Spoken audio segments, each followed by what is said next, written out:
is often not talked about, but the Moors had enslaved the Europeans before they enslaved blacks. Their women were sold like commodities into the harems and as concubines of wealthy Moors.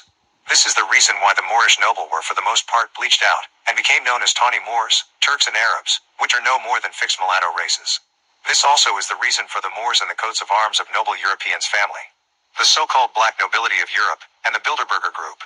The European nations paid tribute to the Moors well into the 18th century. In the book, United States and Barbary Powers, the English, French, Dutch, Danes, and Swedes, and I may say all nations are tributary to them. David McCritchie in the book Ancient and Modern Britain says that the word blackmail is the result of this tribute paid to the Black Army, or black oppressors as the English referred to them. The Rise of Western Civilization and World Dominance Parts 1 through 5. The Moors had control of the Atlantic and the Mediterranean. This is why the Marines sing of defeating the Moors from the halls of Montezuma, Mexico, to the shores of Tripoli, confirming in song the extent of the Moorish Empire or dominions of Amexem, or Atlantis. Below is the first page of the Moroccan Treaty of 1787.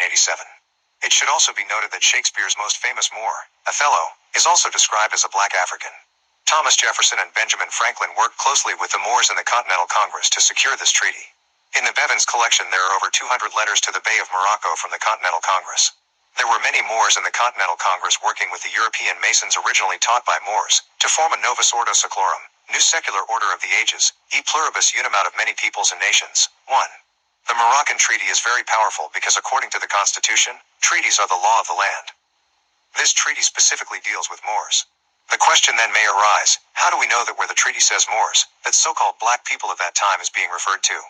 The Moors were considered citizens or part of we the people who ratified the Constitution. It says, thus an act was passed in Massachusetts on 6th of March, 1788, forbidding any Negro not a subject of the Emperor of Morocco, or a citizen of the United States, from tarrying in the Commonwealth. This for one shows that those who were referred to as Negroes were actually Moors and that they were on the same footing or status as state citizens. Those who remembered that they were Moors, used the Moroccan Treaty of 1787 to secure their rights on the same footing as the state citizens without otherwise being obligated members of their social equality, while those who were brainwashed into believing they were Negroes, descendants of Africans brought here by the Europeans, were unprotected by the Moroccan Treaty, as well as the Articles of Confederation and the Constitution.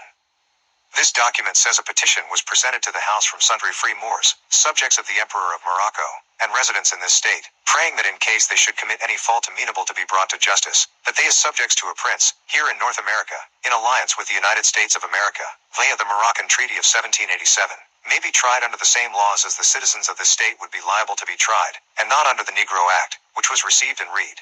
Thus you had Moors back in 1789 saying what we say now, our nationality is Moorish and not Negro, colored, black or African American. We are Moors, we are obedient unto God, the Most High, seekers and lovers of peace, freedom, justice and equality.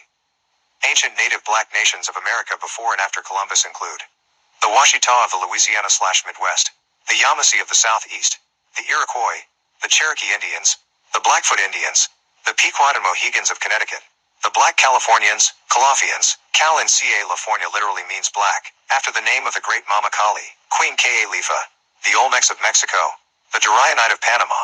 A number of black Negroid peoples are mentioned in the works of Irofanesque, Black Nations of America, Atlantic Journal and Friend Knowledge, Philadelphia 1832, p. 86, also Irofanesque, PGS. 121, 186, 187, 194, 208, 209.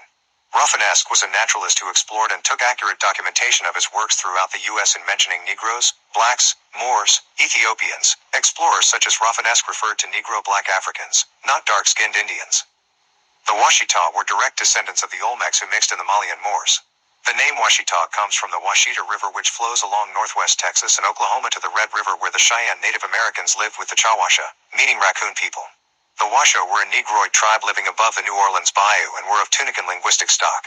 The name Washita is a derivative of the term Washita, or what is now Wichita. The term is a Choctaw term which means big arbor, which represented the grass-thatched homes. The Washita was originally from Lower Mississippi, Louisiana, and Alabama, named after Nubian Sudanese Ali Baba. The tribe was officially named Wichita by the U.S. government in the Camp Holmes Treaty of 1835. The Wichita were also known as Paniwasaha, or by the French Panyasa, which means Black Pawnee. French traders from Illinois called them Pawnee Peak, which means tattooed Pawnee. The Washita or raccoon people were called raccoons because of their black faces. When describing the Washita, the French describes the blacks who lived in the large grass houses. The tribe is the descendants of the Olmecs and Toltecs of Mexico.